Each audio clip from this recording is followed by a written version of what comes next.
अंग्रेजन बहू और बेचारी भोली सास। माधवी अपने पति रमेश और अपने बेटे अजय के साथ रहा करती थी। अजय का बचपन से एक ही सपना था कि वो अपनी आगे की पढ़ाई यूएसए में पूरी करे और इसीलिए वो यूएसए पढ़ाई करने के लिए चला जाता है। 3 साल बाद जब वो अपनी पढ़ाई पूरी करके आता है तो अपने बेटे के आने की खुशी में माधवी उसकी पसंद के कई तरह के पकवान बनाती है और जब घर की डोरबेल बजती है तो माधवी अपने पति रमेश को कहती है, लगता है मेरा अजय आ गया है, आप यहीं बैठना, मैं दरवाजा खोलती हूँ।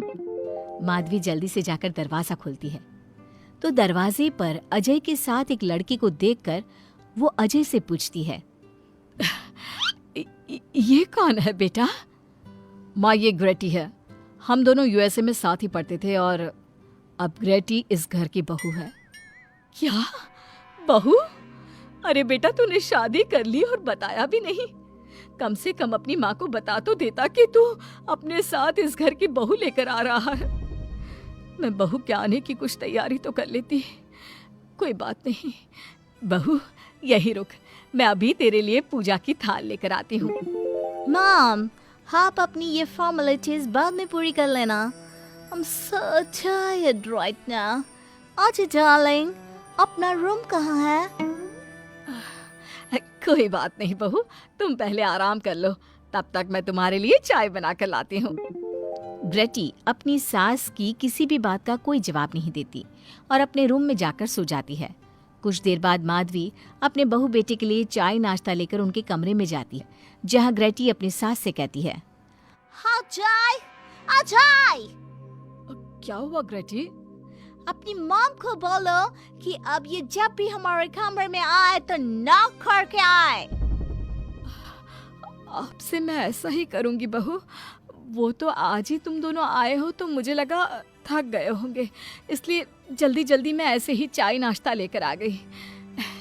वो क्या है ना, अजय जब भी बाहर से आता है तो आते ही चाय मांगता है, बस इसीलिए मैं ना ये चाय यहाँ रख देती हूँ, पी लेना, अदरक वाली चाय है।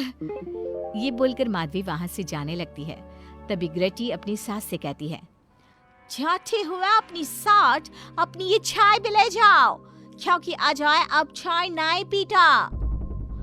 हाँ माँ, जब से मैं यूएसए गया हूँ तब से मैंने चाय पीनी छोड़ दी है।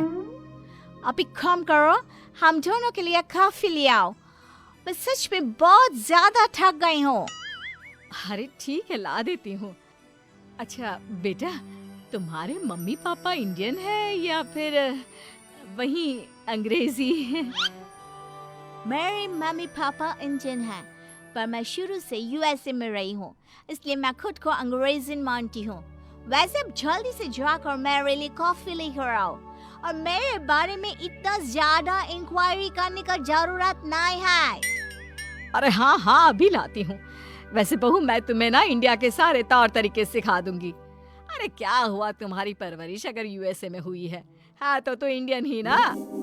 आपसे ज्ञान नहीं मांगा है, अब कुछ देर के लिए हम दोनों को अकेला छोड़ दो प्लीज, हाथ छोड़ता है। अपनी बहू की बात सुनकर माधवी वहाँ से चली जाती है। माधवी का उतरा हुआ चेहरा देखकर रमेश माधवी से कहता है, हमने इस नालायक को बाहर पढ़ने के लिए भेजा था और इसने क्या किया, बाहर से अंग्रेजन बहू उठाकर ले आया। माधवी, तुम बहुत भोली हो, पर मैं नहीं, ये लड़की हमारा घर तोड़ देगी, हमसे हमारे अजय को दूर कर देगी। देखा, आते ही कैसे रोब झाड़ रही है, जैसे तुम इस घर की नौकरानी हो। तुम उसको बोलो कि तुम इस घर की मालकिन हो और उसकी सास हो, वो वही करे जो तुम कहोगी। अरे आप बेकार में ही गुस्सा हो रहे हैं। बहू यूएसए की है, यहाँ नई नई आई है, उसको यहाँ के तौर तरीके नहीं पता और वो मुझे अपनी माँ मानती है, तभी तो अपने नखरे दिखा रही है। वैसे भी ना बहू बेटी दोनों बराबरी होती है। माधवी, कौन सी बेटी अपनी माँ से ऐसे बात करती है जैसे तुम्हारी बहू कर रही है?